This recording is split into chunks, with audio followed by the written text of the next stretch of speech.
Difficult पड़ता है, as you can see that. और इन मार्क्स से घबराना भी नहीं है ना। बहुत बच्चों के साथ इनिशियल डेज में जब पहली बार टेस्ट देते हैं तो ऐसे मार्क्स आते हैं। तो अगर किसी के भी कम मार्क्स आए हैं तो उसको डिसहार्टन नहीं होना है, बस ये समझ जाओ कि फिजिक्स को हल्के में नहीं लेना है ठीक है। तो ये सब्जेक्ट ऐसा नहीं है, इसमें आपकी प्रॉपर अंडरस्टैंडिंग चाहिए। अब जैसे मैंने कॉपी चेक करी, अगर मैं डेरिवेशन की बात करूँ, डेरिवेशन मैंने आपको पढ़ाते वक्त कह दिया था, ये पार्ट कंपलसरी है आपके स्कूल के एग्जाम में, हर बार ये आएगा, मेरे टेस्ट में हर बार ये आएगा। अब जैसे कुछ बच्चों ने ये भी नहीं किया है तो वो आपकी मिस्टेक है, ठीक है। If it is wrong, if you have not attempted, which means you have not studied. आप, मैं क्वेश्चंस की बात नहीं कर रही, मैं सिर्फ डेरिवेशन पार्ट की बात कर रही हूँ। तो 17 में से 3 तो मिनिमम हर एक बच्चे के आने चाहिए थे, क्योंकि वो तो मैंने ऑलरेडी बता दिया था कि वो तो आएगा ही आएगा, तो वो करना आपको था। तो वो चीज़ जिसने नहीं की है तो फिर वो बच्चा तो पढ़ाई ही नहीं कर रहा है, अपन ये बोलेंगे, ठीक है।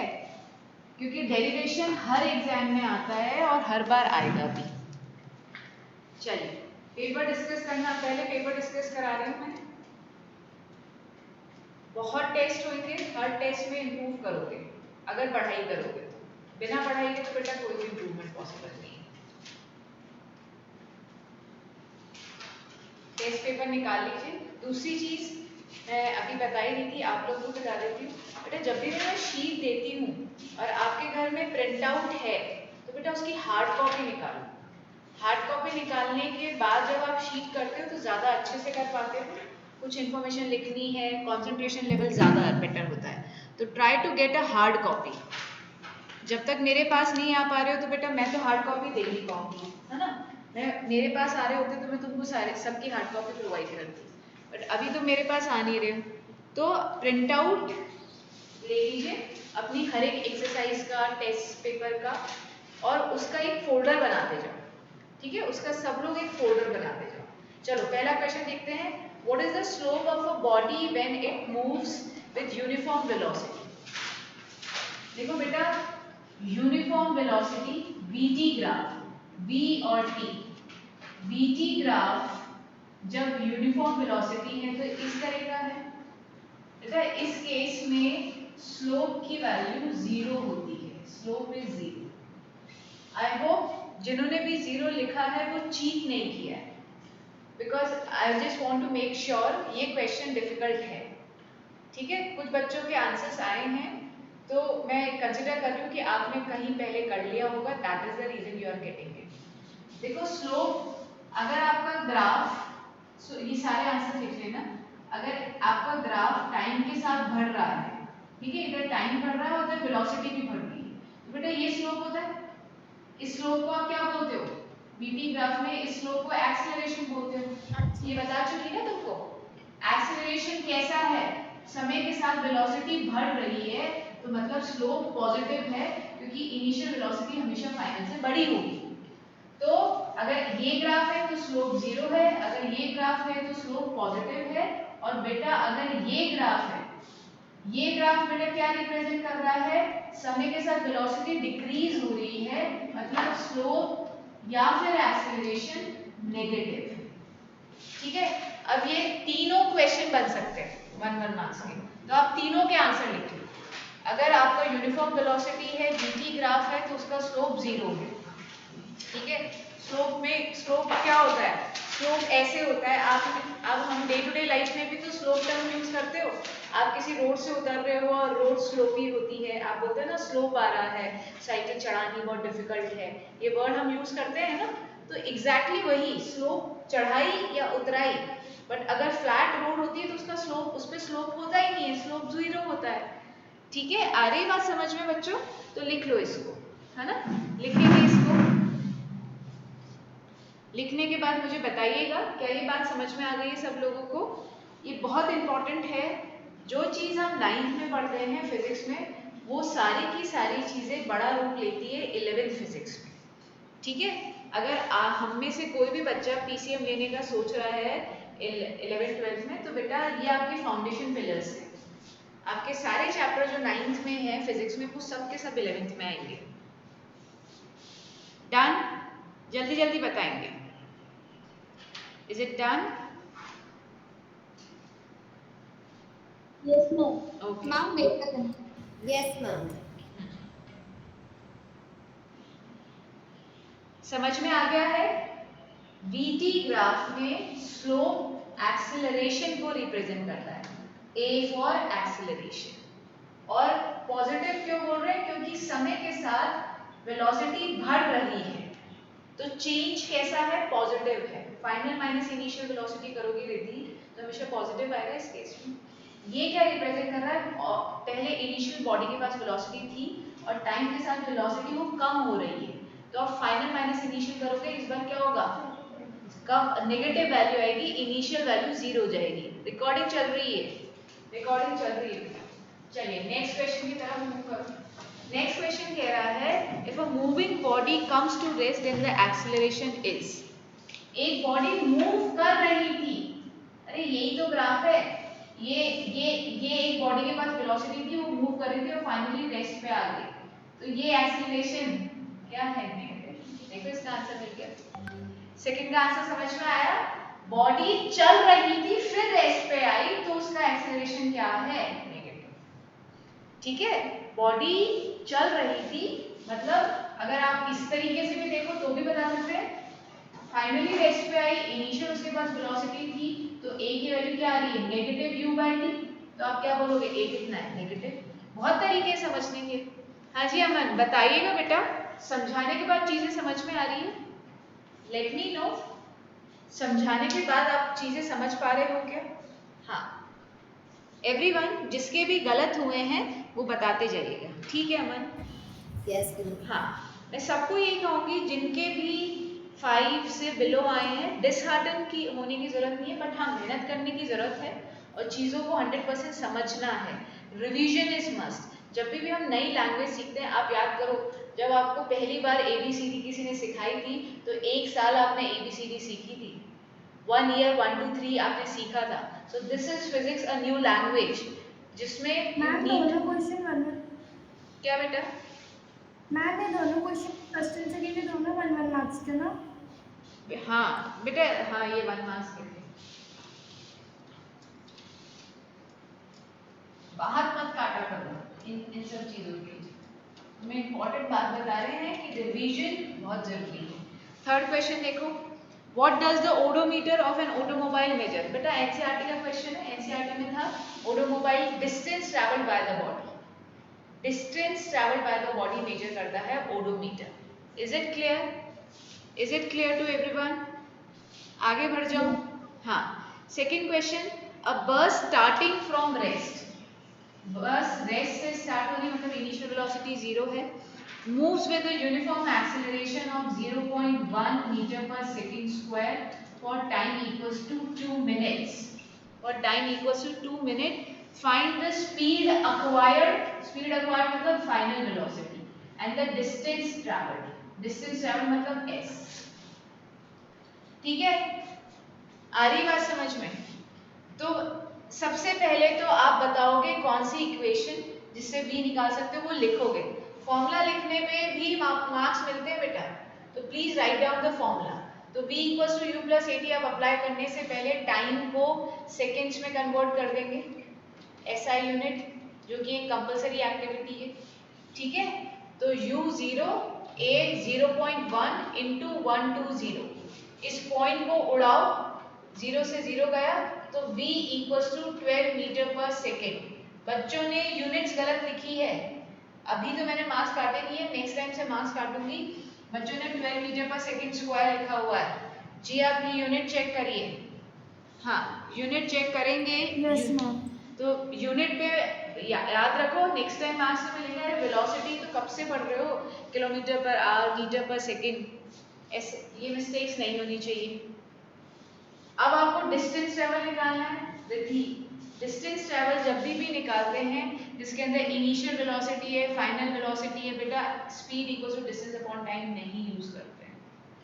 ठीक है, मैंने आपको ये पहले ही बात बता दी थी, speed equals to distance upon time सिर्फ और सिर्फ जब यूज करते हो जब स्पीड कांस्टेंट रहती है पूरी जर्नी में। इधर तो इनिशियल और फाइनल स्पीड है, तो इसका मतलब आपको सेकंड इक्वेशन यूज करो, थर्ड इक्वेशन यूज करो, but speed equals to distance upon time use नहीं करना है। तो अगर मैं s equals to ut plus half at square use करती हूँ, जैसे सना को ये याद नहीं है, ठीक है, तो बेटा सना ये लर्न करने वाला पार्ट तुम्हारा है, मेहनत लर्न करना, डेरिवेशन समझना, ये सारा पार्ट आपको करना है। ये भी नहीं हो रहा है तो दिक्कत की बात है। न्यूमेरिकल सॉल्व नहीं हो रहे, that is not a issue, वो धीरे धीरे हो जाएंगे, बट उसके लिए पहला स्टेप है फॉर्मूला लर्न होना। अगर हमको फॉर्मूला ही याद नहीं है तो फिर हम क्या अप्लाई करेंगे? तो u 0 हो गया, टाइम लिख लो 120, जरूरत तो है नहीं अभी, हाफ a कितना 0.1 और t का स्क्वायर है तो 120 इंटू 120, ये पॉइंट उठ जाएगा, एक जीरो से एक जीरो गया और 2 पे 6 चला गया, तो ये आ जाएगा 0 प्लस 720, दैट इज 720 मीटर। फिर से जी अपनी यूनिट चेक करो, अभी distance metre per second square में होता है क्या? Yes ma'am, sorry. कोई बात नहीं, नेक्स्ट टाइम से ध्यान रखेंगे। अब ये पूरा न्यूमेरिकल जिसका हो जाए, समझ में आ जाए, done and understood, chat window पे लिख देगा done and understood. Excuse me, ma'am. हाँ बोले। Ma'am, how much marks did it carry? 2 marks, 1 marks for each part.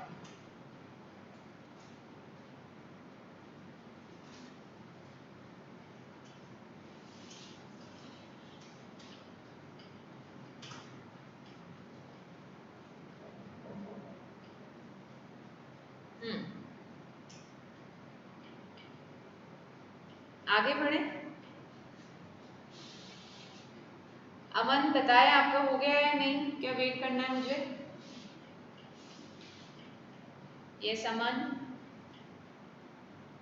Sana copy कर रहे हो बेटा?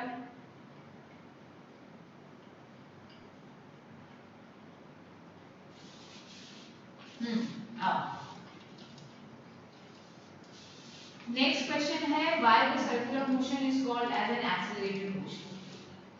ठीक है, सर्कुलर मोशन को आप एक्सेलरेटेड मोशन क्यों कहते हो? एक्सेलरेटेड मोशन क्यों कहते हैं? What is the definition of acceleration? It is the rate of change of velocity with respect to time. Now in circular motion, the speed of the body is constant, but its direction is continuously changing. So its velocity is changing with respect to time. Velocity is a vector quantity, therefore we call circular motion as an accelerated motion. In uniform circular motion,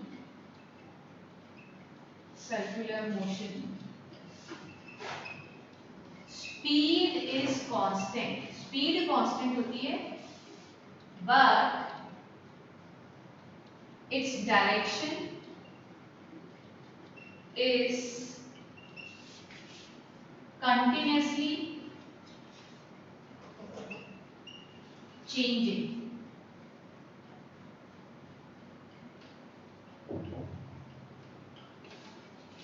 Since velocity is a vector quantity, so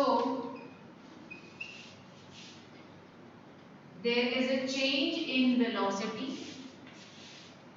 There is a change in velocity with respect to time. Therefore, the motion is considered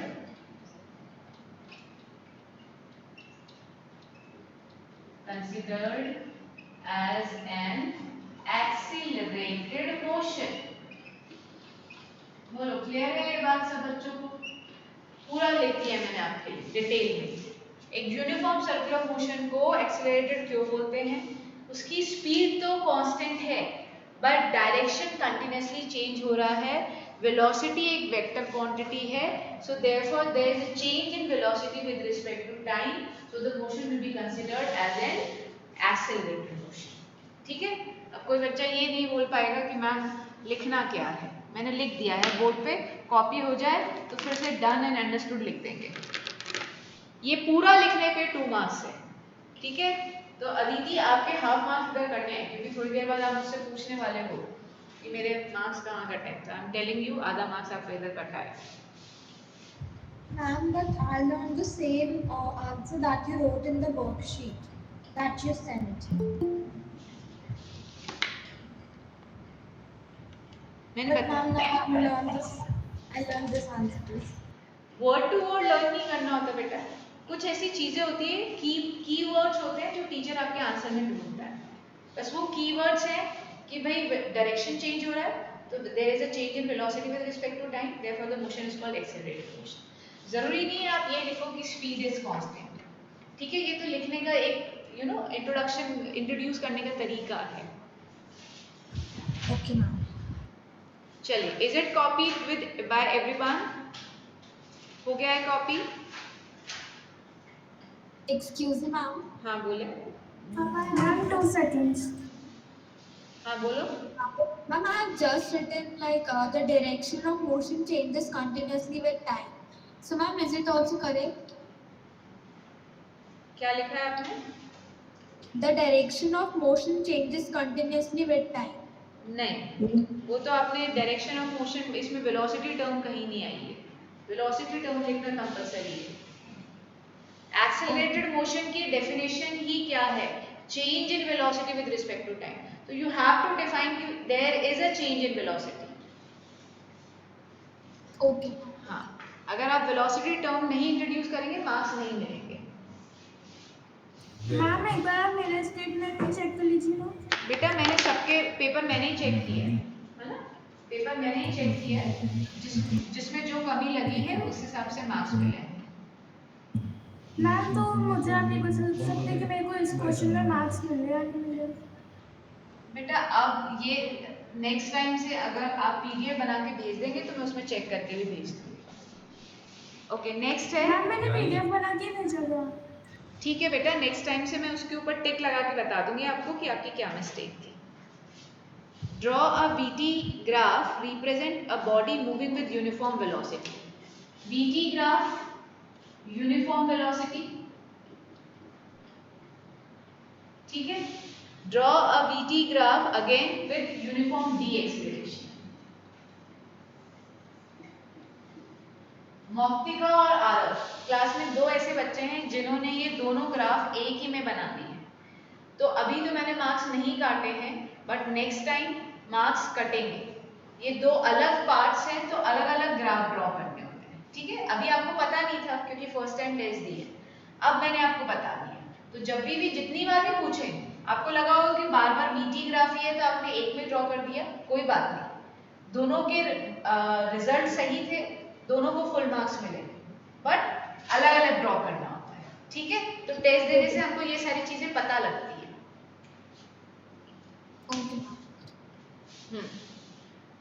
बिल्कुल marks नहीं कटे हैं आरव के और मौक्तिका, इन्हीं 2 बच्चों ने same में ड्रॉ किया है,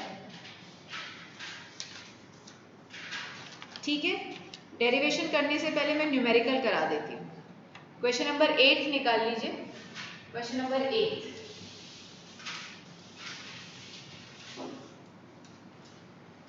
क्वेश्चन नंबर 8 ग्राफ था आपका, क्या दे रखा है?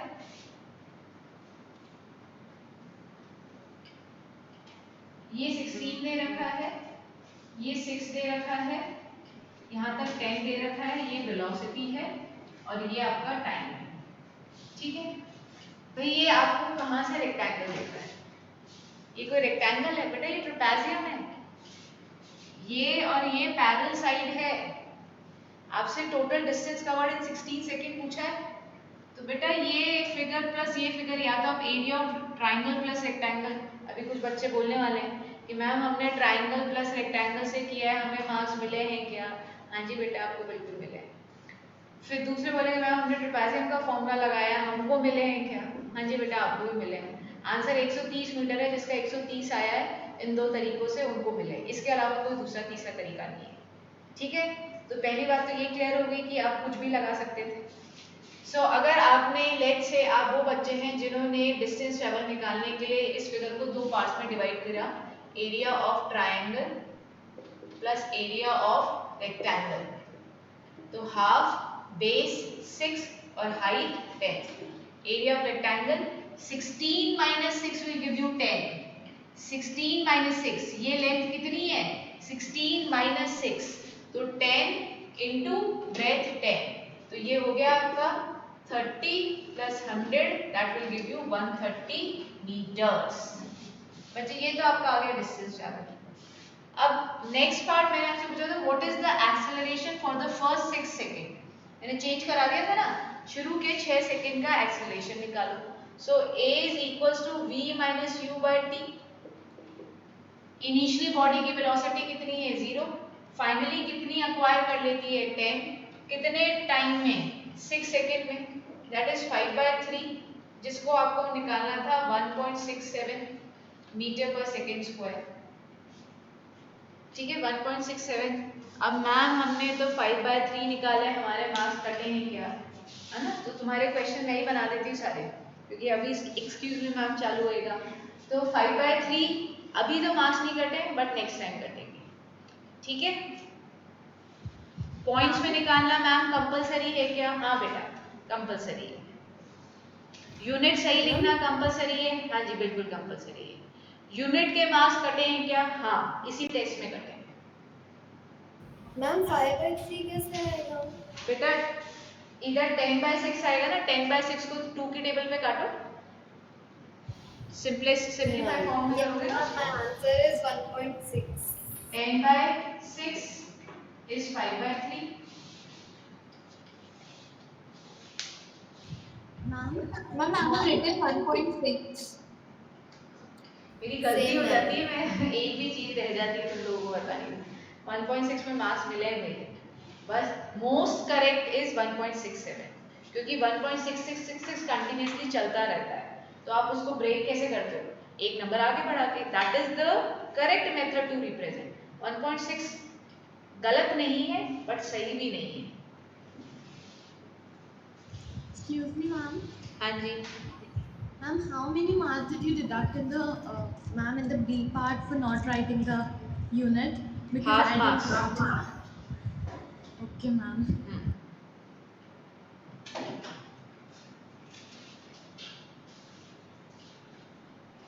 क्वेश्चन नंबर 9 देख लें, कॉपी हो रहा है अभी ये वाला, कॉपी होने के बाद लिख देंगे डन एंड अंडरस्टूड, कॉपी होने के बाद डन एंड अंडरस्टूड डालेंगे। Done.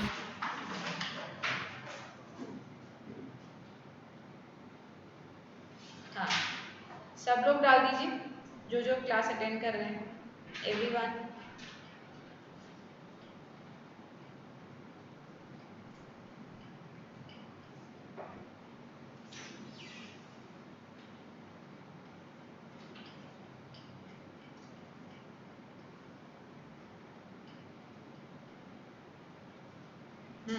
चलो अब लास्ट पार्ट है, state which of the following situations are possible and give an example for each of these. ये एनसीईआरटी का डायरेक्ट क्वेश्चन था, जिस बच्चे ने टेस्ट से पहले एनसीईआरटी कर ली थी उसको आ गया था, होपफुली जिन्होंने करेक्ट किया है, अगेन आपने कॉपी नहीं किया है, ठीक है, ऐसा मैं मान के चल रही हूँ।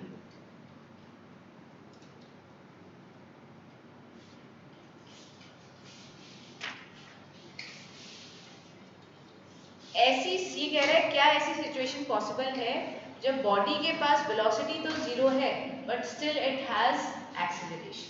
ठीक है, तो ये सिचुएशन कब होती है, when you throw a ball और any object in upward direction with some velocity. जब भी आप ऊपर फेंकोगे तो you have to give a velocity. अगर मेरे हाथ में कोई चीज है तो वो अपने आप ऊपर जाएगी, मैंने इसे वेलोसिटी दी, ठीक है, तो जब भी मैं वेलोसिटी देती हूँ बेटा तो ऑब्जेक्ट ऊपर जाएगा।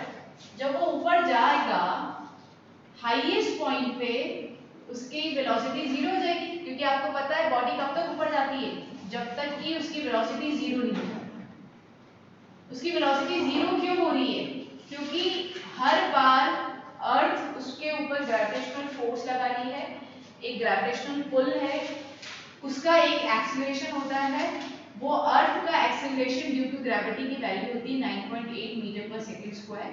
ये कांस्टेंट वैल्यू होती है बेटा, ये हम पढ़ते हैं ग्रेविटेशन चैप्टर में, आपको ये लर्न नहीं करनी है, आपको ये लर्न करना है कि जब भी किसी ऑब्जेक्ट को आप ऊपर थ्रो करते हो उसको ग्रेविटी अपनी तरफ पुल करती है विद दिस एक्सीलरेशन। तो हाईएस्ट पॉइंट पे जब फाइनल वेलोसिटी जीरो हो गई है, फिर भी इस पॉइंट पे अर्थ का एक्सीलरेशन तो उसके ऊपर अभी भी लग रहा है, ठीक है, अर्थ का एक्सीलरेशन उस पर अभी भी लग रहा है। That is the reason it will start coming down, और दैट वाज द रीजन उसके ऊपर जाते जाते वेलोसिटी जीरो हो गई। क्यों? क्योंकि आपने इसको वेलोसिटी दी ऊपर की तरफ, बट अर्थ उसको हर बार अपनी नीचे की तरफ खींच रही है, ठीक है, अर्थ उसको नीचे बुला रही है। आप वेलोसिटी आपने ऊपर दी है, बट उसको कंटिन्यूअसली पूरे टाइम उसको वेलोसिटी अर्थ उसको अपनी तरफ खींच रही है, जिसके कारण उसकी वेलोसिटी स्लो डाउन हो रही है और हाईएस्ट पॉइंट पे वेलोसिटी जीरो हो गई। बट फिर भी उसके पास क्या है? अर्थ का ग्रेविटेशनल एक्सीलरेशन जो कि 9.8।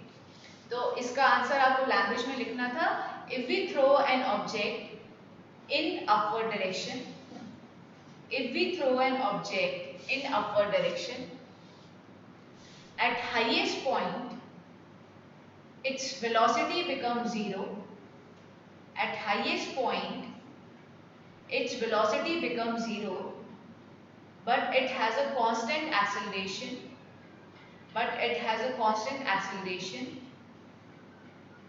a equals to 9.8 meter per second square. So this situation is possible. फिर से बोलो, if we throw an object in upward direction, किसी भी ऑब्जेक्ट को upward direction में थ्रो करते हो, if we throw an object in upward direction, then at highest point its final velocity becomes zero, but it has a constant acceleration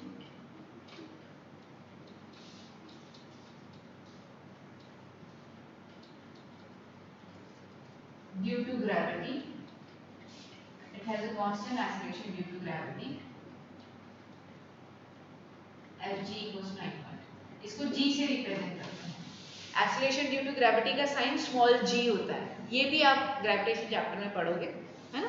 this you will learn in chapter gravitation. Ma'am मैंने इससे ना थोड़ा सा मिलता जुलता ही answer लिखा है।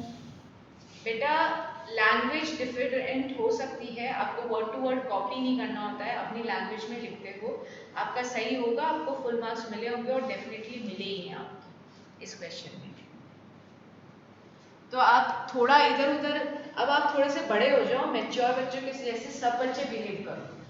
कोई भी टीचर आपसे वर्ड टू वर्ड आंसर नहीं चाहता है, ठीक है? आंसर में कंटेंट होना चाहिए, कीवर्ड होने चाहिए। इधर कीवर्ड क्या है? हाईएस्ट पॉइंट पे फाइनल वेलोसिटी जीरो होती है, उसके टाइम पे एक्सीलरेशन फिर भी होता है। एक्सीलरेशन किसके कारण होता है? Acceleration due to gravity. These are the two keywords. आपके आंसर में अगर ये दो कीवर्ड होंगे तो आपको फुल मार्क्स मिलेंगे, ठीक है? और थ्योरी कोई नहीं पूछ रहा आपसे, क्लियर है ये बात? कोई भी बच्चा वर्ड टू वर्ड लर्न नहीं करते हो, अब आप बड़े हो रहे हो, चीजें बढ़ती जाएगी, पढ़ाई बढ़ती जाएगी, तो कोई लर्न कर सकता है कि वर्ड टू वर्ड? बट हाँ, अंडरस्टैंडिंग पूरी वर्ड टू वर्ड ही चाहिए। अगर कुछ भी चीज समझ में नहीं आई तो फिर आगे हम कुछ नहीं कर पाएंगे। अमन बताओ अब भाई क्या स्टेटस है, कुछ समझ में आया तुमको? हाँ जी अमन। 9th वाला क्वेश्चन वापस से समझाओ। 9th वाला ये पूरा लिखा तो हुआ है बेटा कि जब आपको किसी चीज को ऊपर थ्रो करोगे तो उसको वेलोसिटी देनी पड़ेगी। आपने वेलोसिटी दी जिसके कारण वो ऊपर जा रही है। ऊपर कब तक जाती है? जब तक कि उसकी फाइनल वेलोसिटी जीरो नहीं हो जाती। अब फाइनल वेलोसिटी जीरो क्यों हुई है? क्योंकि जब वो बॉल ऊपर जा रही थी उसको अर्थ अपनी तरफ अट्रैक्ट कर रही थी।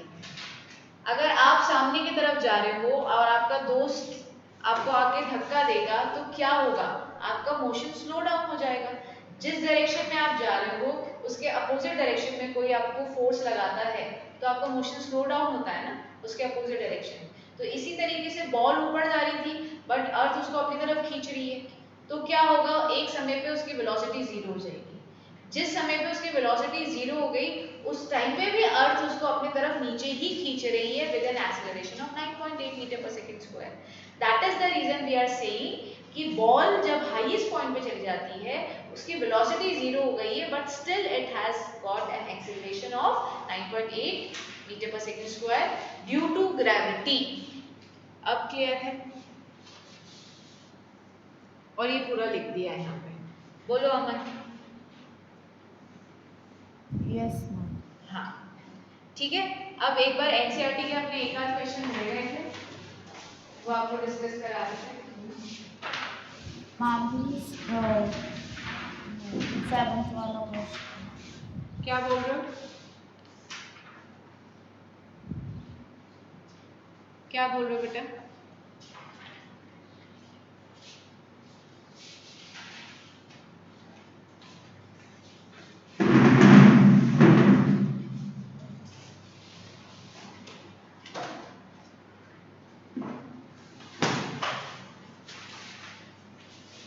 मैम क्वेश्चन नंबर 7 डेरिवेशन है। डेरिवेशन काफ़ी डिटेल में पढ़ाया है, एक बार मैं एनसीईआरटी खत्म कर दूं फिर से बता दूंगी। डेरिवेशन आपने बुक रजिस्टर में नोट किए थे क्या है अमन? Yes ma'am. आपको डेरिवेशन समझ में नहीं आया? इसका जवाब तो दे दो। हाँ बोलो। हाँ नो मैम। इस चैप्टर में क्या समझ में आया ये बताओ। कोई ऐसी चीज जो तुमको ऐसा लगता है कि मैम ये चीज आ गई मुझे?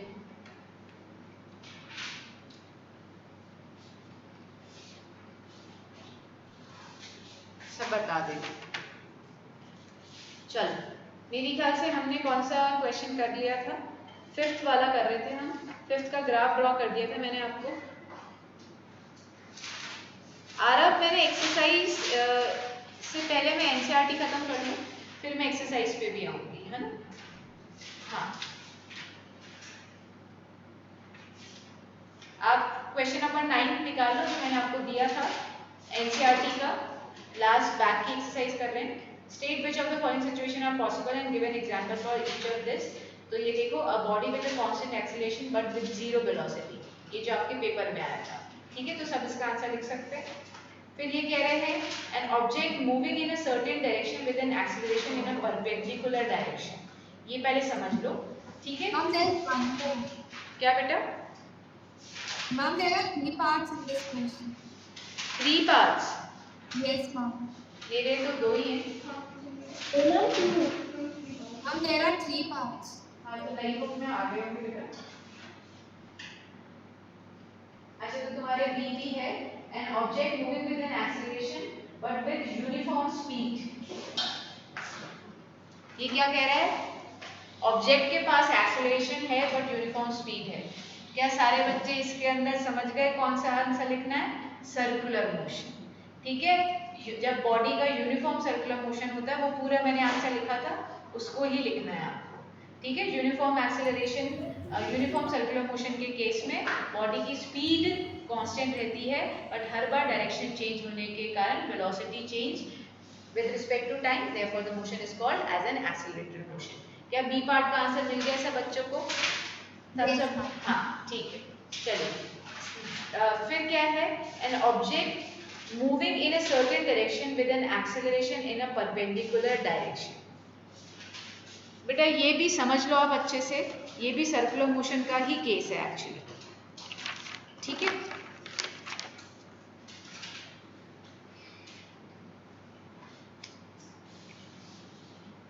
समझो, मैं समझा रही हूँ।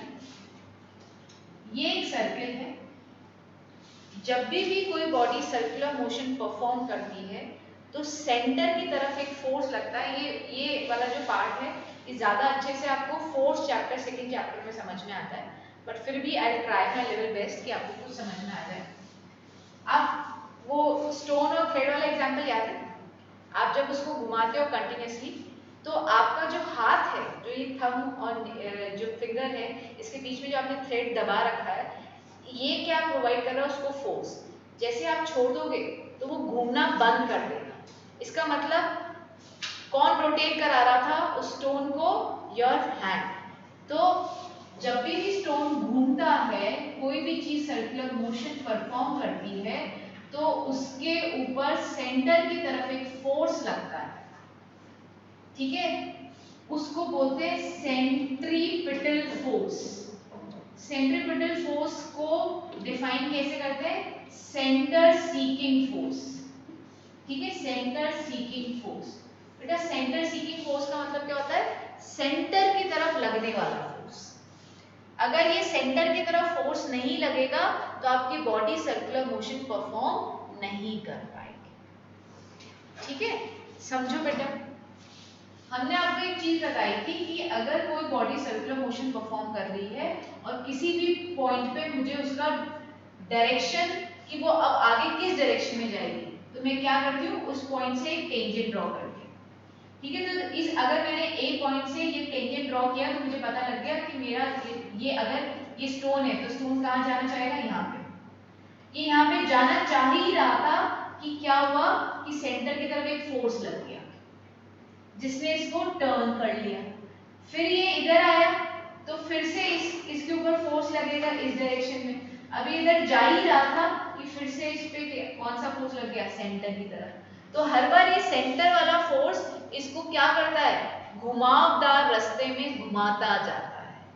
और जैसे ही तुमने हाथ से स्टोन छोड़ा तो अगर टेंजेंट उसका इस डायरेक्शन में बन रहा था तो यहाँ पे छोड़ा आपने स्टोन तो आपका स्टोन ऐसे नीचे चला जाएगा। समझ रहे हो? तो जब तक सेंटर सीकिंग फोर्स था वो क्या करता रहा? इस स्टोन को अपनी तरफ खींचता रहा। स्टोन इस पॉइंट पे कहाँ जाना चाह रहा है? इधर। बट जैसे वो इधर जाता सेंटर की तरफ एक फोर्स लगा, उसने उसको खींच लिया, ठीक है? तो सेंट्रीपिटल फोर्स क्या करता है?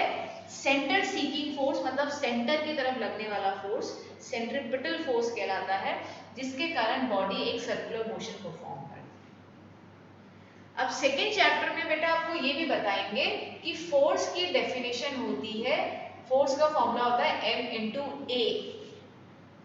तो अगर किसी बॉडी का फोर्स सेंटर की तरफ है तो उसका एक्सेलरेशन भी सेंटर की तरफ है। समझ लो, ये लिखवा मैं दूंगी, ठीक है? मैं इसका आंसर तुमको भेज दूंगी, सिर्फ तुमको समझना है, अंडरस्टैंडिंग पे ध्यान दो। कॉपी कुछ नहीं करना है, डायग्राम तुमको बनाना हो तो बाद में बना लेना, अभी सिर्फ समझो इस कॉन्सेप्ट को। तो अगर फोर्स सेंटर की तरफ तो एक्सेलरेशन सेंटर की तरफ, बट उसका डिस्प्लेसमेंट कहाँ हो रहा है? इधर। स्टोन तो इधर जा रहा है, कोई स्टोन सेंटर की तरफ थोड़ा जा रहा है, सेंटर की तरफ फोर्स लग रहा है। तो एक्सीलरेशन सेंटर की तरफ और डिस्प्लेसमेंट डाउनवर्ड डायरेक्शन में, हर बार इनके बीच में जो एंगल होता है वो क्या होता है? 90 degree. So acceleration and displacement are making 90 degree angle. सिर्फ समझना है, रिटन पार्ट मैं भेजूंगी तुमको, वो लर्न करना रहेगा। फिर से एक बार समझेंगे, ये एक स्टोन है, मैंने पूछा इस स्टोन का इस पॉइंट पे डिस्प्लेसमेंट बताओ, तो तुमने क्या बोला कि मैम आपने बोला था टेंजेंट ड्रॉ करनी होती है। मैंने बोला था इसलिए तुमने टेंजेंट ड्रॉ कर दी, और तुम क्या कह रहे हो कि मैम ये स्टोन इस डायरेक्शन में जाएगा। गया तो नहीं? क्यों नहीं गया? क्योंकि इस स्टोन पे सेंटर की तरफ एक फोर्स लग रहा था, एक खिंचाव था जो इसको इधर की तरफ जाने से टर्न कर लेता है। मेरा हाथ देखो, स्टोन जाता है ऐसे, बट इसमें सेंटर की तरफ फोर्स लग गया तो ये खिंच गया इधर। फिर जब इस पॉइंट पे आया तो मैंने पूछा कहाँ जाएगा ये स्टोन, तो तुमने फिर से ये डायग्राम बनाया और बोला कि मैम ये इस डायरेक्शन में जाएगा। तो फिर से तुमने कहा डायरेक्शन तो ये बताया, बट तुम्हारा स्टोन तो नहीं गया, वो तो फिर से टर्न हो गया। क्यों हो गया? क्योंकि सेंटर की तरफ उस पर फोर्स लग रहा था। फोर्स कौन सा? Centripetal force. Centripetal force F equals to m into A. तो अगर फोर्स सेंटर की तरफ, सो एक्सेलरेशन भी सेंटर की तरफ। एक्सेलरेशन और ये क्या बता रहा है? डायरेक्शन ऑफ डिस्प्लेसमेंट, ये टेंजेंट्स क्या बता रहे हैं कि किस तरफ आपका स्टोन डिस्प्लेस करेगा। तो डिस्प्लेसमेंट और एक्सेलरेशन के बीच में हर बार एंगल 90 डिग्री। थोड़ा बहुत समझ में आया, 50-60% भी समझ में आ गया है, तो अभी पूरे साथ बहुत बार रिपीट कर, ठीक है। Let me know in the chat section कितना परसेंट समझ में आया। Let me know in the chat section, जल्दी से बताओ। Ma'am, can you please tell the name of the force again? Centripetal force, और मैं इसका आंसर भेज रही हूँ। M stand for mass, M stand for mass, ठीक है। मैं आपके ग्रुप पे ही इसका आंसर भेज रही हूँ।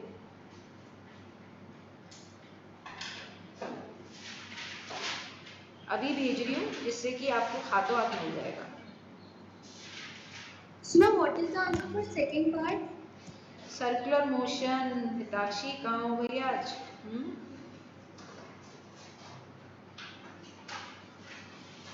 हाँ, आंसर भेज दिया है मैंने आप लोगों को, तो you can check your answer, ठीक है। मतलब लिखना क्या है आपको ग्रुप पे भेज दिया है मैंने, तो you can you know take the help.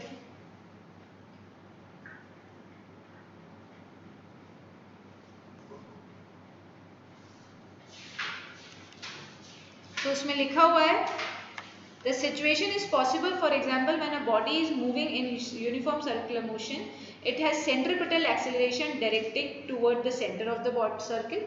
यही बताया कि सेंट्रीपिटल एक्सेलरेशन कहाँ लगता है? सेंटर की तरफ। The velocity at any instant is along the tangent of the circle. अब अगर मैं इसको डिस्प्लेसमेंट बोल रही हूँ, तो what is change in displacement with respect to time? Velocity. तो आप ये भी बोल सकते हो कि भैया वेलोसिटी इस डायरेक्शन में। अरे कुल मिला के आप क्या बोल रहे हो कि टेंजेंट क्या बता रहा है? डायरेक्शन ऑफ मोशन, कि बॉडी किस डायरेक्शन में डिस्प्लेस करेगी या किस डायरेक्शन में उसकी वेलोसिटी होगी। जैसे मॉक्टे का कह रही है मैम डिस्प्लेसमेंट वाला पार्ट समझ में नहीं आ रहा। अरे तो टेंजेंट को आप कुछ भी समझ लो, टेंजेंट आपको क्या बता रहा है कि भैया स्टोन किस डायरेक्शन में मूव करेगा। जिस डायरेक्शन में मूव करेगा उस डायरेक्शन में उसका डिस्प्लेसमेंट है, उस डायरेक्शन में उसकी वेलोसिटी है। तो अब तुम्हारी इच्छा है तुम इसको डिस्प्लेसमेंट बोलो, वेलोसिटी बोलो। कुल मिला के वेलोसिटी और एक्सेलरेशन में 90 डिग्री एंगल, डिस्प्लेसमेंट और एक्सेलरेशन में 90 degree angle. Is this clear now? हाँ ठीक है, चलिए आ जाइए आगे बात करते हैं।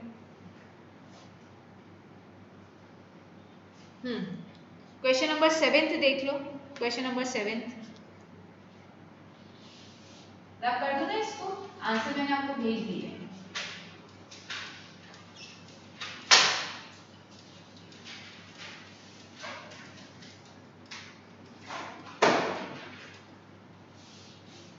क्वेश्चन नंबर 7 क्या है? A ball is gently dropped from a height of 20 metre. बेटा ड्रॉप का मतलब क्या होता है? Initial velocity 0। A ball is gently drop, ठीक है। मेरे हाथ में कोई चीज थी और मैंने छोड़ दी, तो उसको ड्रॉप बोलते हैं, ठीक है। तो बेटा ड्रॉप का मतलब क्या होता है? Initial velocity 0। A ball is gently drop from a height, height बोलो या एस बोलो, दोनों का मतलब सेम ही है, 20 metre if its velocity increases uniformly at the rate of 10 meter per second square। देखो क्या कह रहा है? If its velocity increases with the rate of 10 meter per second square। कुछ बच्चे इसको v लेंगे, ठीक है, कुछ बच्चे इसको v लेंगे। वो बच्चे होते हैं जिन्होंने क्लास तो अटेंड करी बट अटेंशन स्पेन नहीं था उनका। तो बेटा क्लास में फिजिकल प्रेजेंस नहीं चाहिए, मेंटल प्रेजेंस भी चाहिए। तो change in velocity with respect to time acceleration बता रहा है। अगर और भी भोंदे बच्चे हो तो बेटा यूनिट चेक कर लो। मैं फिजिक्स में सारा दारंदार किसका होता है? यूनिट का। यूनिट देखो मीटर पर सेकेंड स्क्वायर। तो अगर आप मीटर इसकी यूनिट पे ध्यान देते और अगर आपको यूनिट पता होती तो आपको पता लग जाता ये ए है ना कि बी। बोलो क्लियर है? चीजें समझ में आ रही है? धीरे धीरे समझो बट समझने की कोशिश करो फिजिक्स में काम कैसे करती हैं चीजें। Let me know, is this clear? Okay. फिर ये कह रहा है with what velocity will it strike the ground. भाई इनिशियल वेलोसिटी तो 0 थी, नीचे जाते जाते उसका एक्सीलरेशन हो रहा है तो मतलब फाइनली कुछ वेलोसिटी अक्वायर कर लेगा। तो ये कह रहे हैं ग्राउंड को हिट करने से पहले उसके पास फाइनल वेलोसिटी कितनी हो चुकी है and after what time it will strike the ground, और कितने समय बाद वो ग्राउंड को हिट करेगा। ठीक है, तो ये सारी इंफॉर्मेशन तो आपकी थर्ड इक्वेशन ऑफ मोशन की है UVSA। So v² equals to u² plus 2as। u कितना 0 2 इंटू 10 इंटू s 20, तो ये कितना आ गया v² equals to 400, v equals to 20 metre पर सेकेंड। टाइम निकालना है, first equation of motion v equals to u plus 80, v 20, u 0, a 10t, 20 equals to 10t, t equals to 2 seconds. लिख के बताइएगा न्यूमेरिकल आ गया क्या समझ में? हाँ लिख लीजिए। Excuse me, ma'am. हाँ बोलेंगे। So, ma'am, in which case we take acceleration as minus 10 meter per second square? मौक्तिका Yes. बेटा एक चीज मैंने जो एनालाइज करी है 1-1.25 महीने में आपके लिए, बेटा आप चीज़ों को मेरी ख्याल से अभी तक लर्न करती थी, समझती नहीं थी। शायद मेरा एनालिसिस रॉन्ग भी हो सकता है। अभी भी आपकी थोड़ी सी अप्रोच वही चल रही है, इसलिए कोई दिक्कत नहीं है, बट थोड़ा सा अप्रोच को बदलो। ठीक है, अब आप मुझसे पूछ रहे हो कि मैम किस केस में हम एक्सेलरेशन को नेगेटिव लेते हैं। Let's see in the chat section कौन से बच्चे इस क्वेश्चन का आंसर कर सकते हैं, कब आप एक्सेलरेशन को नेगेटिव लेते हैं। जिस बच्चे को भी जो भी आंसर आता है एक बार चैट सेक्शन में लिखेगा। लेट मी सी कितने लोगों को इसका आंसर कैसा भी पता है। किस केस में न्यूमेरिकल में आप एक्सेलरेशन को नेगेटिव लेते हैं। मेरे पास 3 गर्ल हैं, तीनों हाथ, जो 2 बच्चियां हाथ खड़ा कर रही हैं, मैं उनका देख रही हूँ कि वो क्या बताना चाह रही हैं। लिस्ट आप न्यूमेरिकल में कैसे, न्यूमेरिकल में जरूरी थोड़ा नीचे आगे होगा।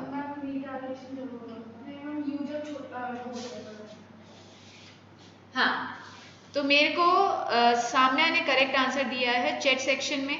हाँ जी, हिताक्षी के अलावा कोई भी क्लास अटेंड नहीं कर रहा है क्या? अदिति, आपके मार्क्स आए हैं भाई, पढ़ के आए होंगे ना, तो प्लीज आंसर करो इसका। Ma'am I was just typing. हाँ करो करो, हम आपका वेट कर रहे हैं। Aarav, what when the ball is throne upward, ये तो एक केस बोला। न्यूमेरिकल प्रॉब्लम को देख के तुम्हें कैसा पता लगेगा कि ए नेगेटिव है या पॉजिटिव है। ठीक है, एग्जाम्पल नहीं देना है, न्यूमेरिकल में बता सकते हो कि ए कब नेगेटिव लेते कब पॉजिटिव। ये आंसर नहीं देना आरव। मैं एक बार कमेंट नहीं कर रही हूँ, मैं एक बार कमेंट पढ़ रही हूँ सब बच्चों के। हिताक्षी ने आंसर कर दिया है, सना ने किया है। हाँ, और कौन क्लास में अटेंड कर रहा है क्लास को? जिया, ओके।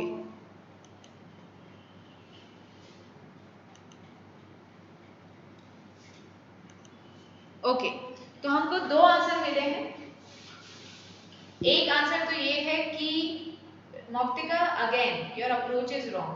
क्वेश्चन में रिटार्डेशन टर्म बहुत बार नहीं लिखी होती है, इनफैक्ट रिटार्डेशन लिखा ही नहीं होता है। ठीक है, तो हिताक्षी ने करेक्ट दिया है, सना ने करेक्ट दिया है, और आयुषी ने, साम्या ने करेक्ट दिया है कि जब इनिशियल वेलोसिटी फाइनल से बड़ी होती है। ठीक है, तो अपने आप सॉल्व करने पे ए की वैल्यू कैसी आएगी? नेगेटिव। जब क्वेश्चन ये बोल रहा है कि the final velocity, the body is coming to rest, body was in motion but after time t it comes to rest, मतलब फिर से फाइनल वेलोसिटी इनिशियल से छोटी। या फिर आरव ने बोला कि जिस डायरेक्शन में बॉडी मूव कर रही थी उसके अपोजिट डायरेक्शन में अगर आप एक्सेलरेट करते हो तो भी a की वैल्यू क्या होती है? Negative. Did you get your answer, Moktika? Ma'am actually ma'am मेरा क्वेश्चन मैम ऐसे था कि मैम जब ऑब्जेक्ट को अपवर्ड्स या डाउनवर्ड्स डायरेक्शन में थ्रो करते हैं, वो तो आपने बोला ही नहीं था। आपने तो सिंपल ये बोला था कि मैम एक्सेलरेशन को कब नेगेटिव लेना है। You didn't spoke like that. Yes, ma'am. हाँ बोलो। So, ma'am, in this case, when we take the acceleration as minus 10 meter per second. बेटा जब भी देखो, इस चीज को भी सब लोग ही समझ लो, आप जिस डायरेक्शन में मोशन होता है बॉडी का, उस डायरेक्शन में जो जो क्वांटिटीज आ रही है वो सब पॉजिटिव होगी। जैसे कि मैंने बॉडी को थ्रो किया ऊपर डायरेक्शन में, तो मैंने कौन से डायरेक्शन में उसको वेलोसिटी दी है? Upward direction. तो अपवर्ड डायरेक्शन के मोशन को मैं पॉजिटिव लेगी। ए हमेशा कहाँ लगता है? Always in downward direction. तो अगर ये ऊपर वाले मोशन को आप पॉजिटिव ले रहे हो तो नीचे वाले मोशन को आप क्या लोगे? नेगेटिव। नीचे की तरफ जो फिजिकल क्वांटिटी आ रही है वो नेगेटिव होगी। तो when the body is thrown in upward direction, तो उस केस में u positive a negative.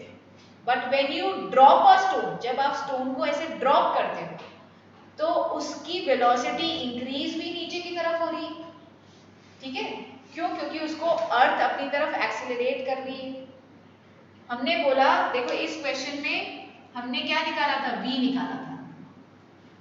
v हमारा पॉजिटिव आ रहा है। क्यों पॉजिटिव आ रहा है? क्योंकि जिस डायरेक्शन में मोशन है वो उसी डायरेक्शन में वेलोसिटी को अक्वायर करने जा रहा है, और a तो नीचे लग ही रहा था। ठीक है, तो मोशन के डायरेक्शन में जो जो क्वांटिटीज आती है वो सब पॉजिटिव होती है। तो मेरी बॉडी को जब मैं ड्रॉप करती हूँ तो उसका motion downward direction, acceleration downward direction, motion के डायरेक्शन में एक्सेलरेशन, और वो फाइनल वेलोसिटी भी नीचे के डायरेक्शन में ही अक्वायर करेगी, मोशन के डायरेक्शन में। लिख लो, ठीक है? ये टर्म लिखवा देती हूँ फिर ज्यादा क्लियर रहेगा।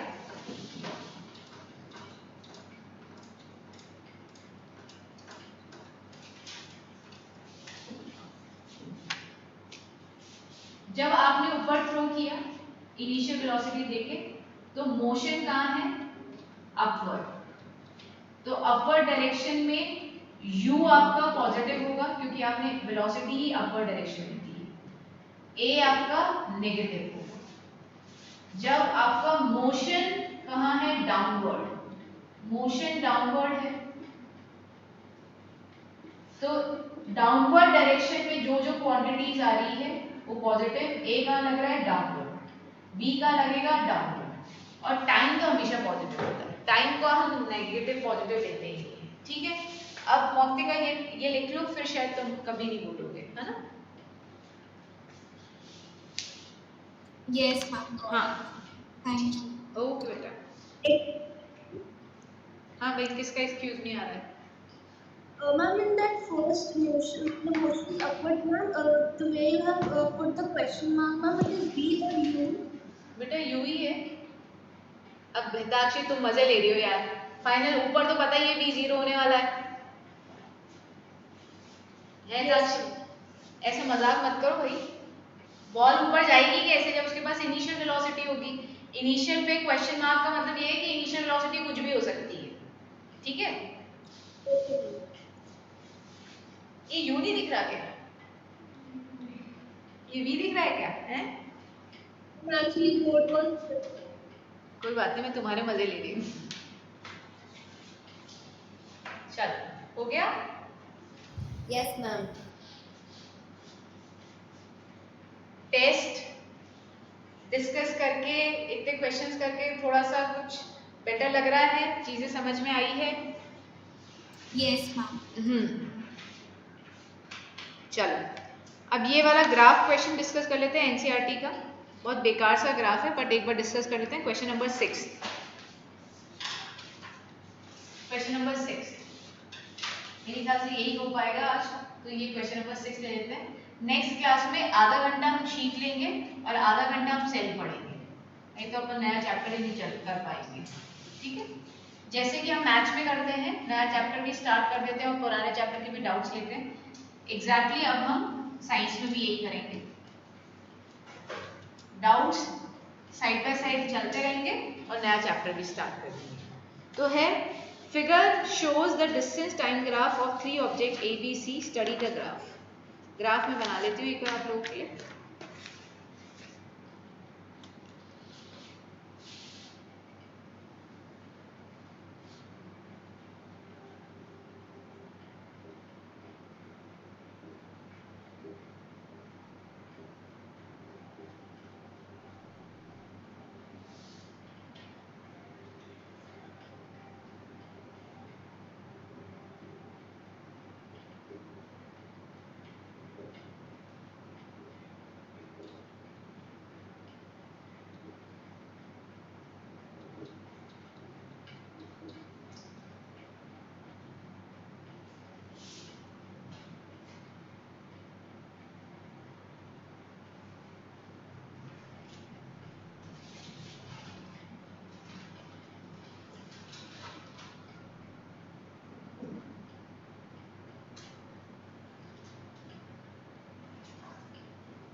ग्राफ तुम्हारे पास सही बेटा, तुम बुक में से देख लेना चाहे।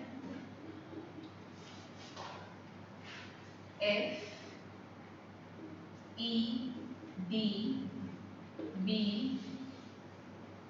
C A, ठीक है, ये डिस्टेंस है और ये टाइम है। करें स्टार्ट। क्वेश्चन क्या कह रहा है, सुनेंगे बेटा। Question is saying which of the three is travelling the fastest, which of the following is travelling the fastest. ठीक है, ग्राफ को देख के आपको बताना है कौन सबसे फास्ट चल रहा है।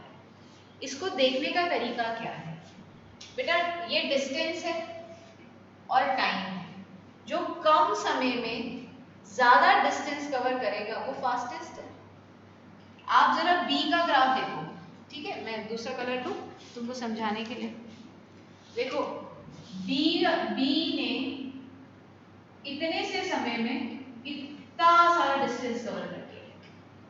सी को देखो इतने टाइम में फिर ये डिस्टेंस कवर कर रहा है। ए को देखो इतना टाइम लिया और इतना से डिस्टेंस कवर किया। तो B, can you make out B इतने से समय में इतना सारा डिस्टेंस कवर कर रहा है। क्या ग्राफ रीड करना आ रहा है? चैट सेक्शन में बताएंगे बेटा। बी इतने से ड्यूरेशन में इतना सारा डिस्टेंस बताना बच्चों, है ना। सी इतने टाइम में इतना डिस्टेंस, ए इतने टाइम में इतना सा डिस्टेंस। क्या ये बात सब बच्चों को समझ में आ रही है? बोलो बोलो जरा, क्लियर है? बोलो, आगे बढ़े एवरीवन। देखो इतने से तो बच्चे बचते हैं अपने, आधे से ज्यादा क्लास की तो मीटिंग ही छूट जाती है। क्या, चलो कोई बात नहीं, रिकॉर्डिंग इसलिए कर रहे हैं। फिर नेक्स्ट क्या है, are all three ever at the same point on the road. क्या ये कह रहा है क्या तीनों रोड पे कभी एक समय पे होते हैं? देखो इंटरसेक्टिंग पॉइंट देखो, ये इंटरसेक्टिंग पॉइंट क्या बता रहा है, इस इंटरसेक्टिंग पॉइंट पे कौन कौन मीट कर रहा है? बी, और ये किसका है? सी। इस इंटरसेक्टिंग पॉइंट को देखो, इस पे कौन मीट कर रहा है? ये बी और ये ए। इस इंटरसेक्टिंग पॉइंट को देखो तो कौन? सी और ए। क्या एक ऐसा इंटरसेक्टिंग है पॉइंट जिसपे तीनों लाइन मीट कर रही है? नहीं, नो। ठीक है, तो तीनों कभी नहीं मिलेंगे, दो दो मिल सकते हैं। जो इंटरसेक्टिंग पॉइंट है ना, वो क्या बता रहा है?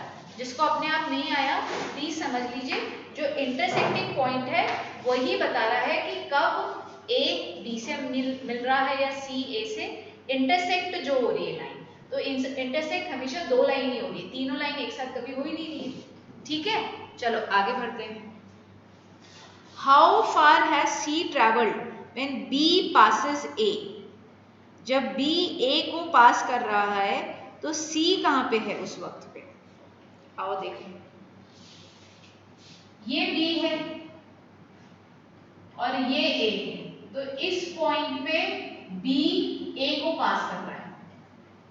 इस पॉइंट पे ये रहा बी जो कि ए को पास कर रहा है इस पॉइंट पे, इंटरसेक्टिंग पॉइंट पे तो आप मिलोगे। इसी पॉइंट को अगर आप नीचे लेके जाते हो, ये जो ई पॉइंट है वो सी का है।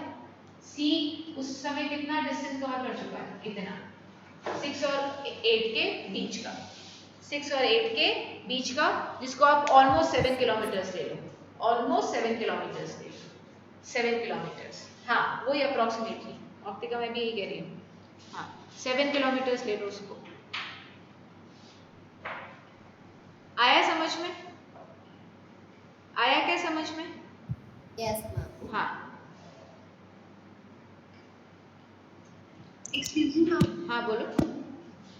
Ma'am, when I am drawing it in the book, ma'am, the line is coming on A. नहीं आ रही है बेटा, आपने कुछ मिस्टेक करी होगी, नहीं आ रही है। No, ma'am. Actually, it is coming on 8 only. मेरी बुक में नहीं आ रही, या तो ये नई बुक्स में चेंज हो गए हैं। No, ma'am, it is my old only. मैं देख रही हूँ बेटा, बुक में देख रही हूँ। Yes, ma'am. Yes, ma'am. It is 8. Yes, ma'am, it's 8. B का ये रख ये बी और ए ये है, तो इस पॉइंट पे से ये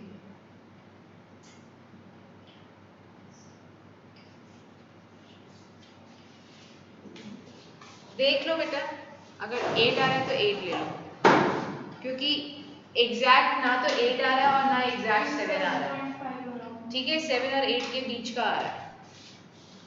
चलो नेक्स्ट देखो, एक बात बताती हूँ, तुमको तो समझना है, अगर एग्जाम में क्वेश्चन आएगा ना तो इतना गंदा नहीं आएगा, वो आपको परफेक्ट वैल्यूज के साथ ही आएगा, है ना। तुम्हें कॉन्सेप्ट समझ में आ गया, निकालना आ गया, कैसे निकालना है, बस हमको लर्निंग सीखनी है। बुक में गंदा सा डायग्राम है, आपके स्कूल में जब आएगा या मेरे टेस्ट में आएगा तो ऐसा डायग्राम नहीं आएगा, ठीक है, वो परफेक्ट वैल्यूज वाला आएगा, ठीक है। हाँ बेटा, how far has B travelled by the time it passes C. जब बी सी को पास कर रहा है तो कितना टाइम, वो कितनी दूर आ चुका है।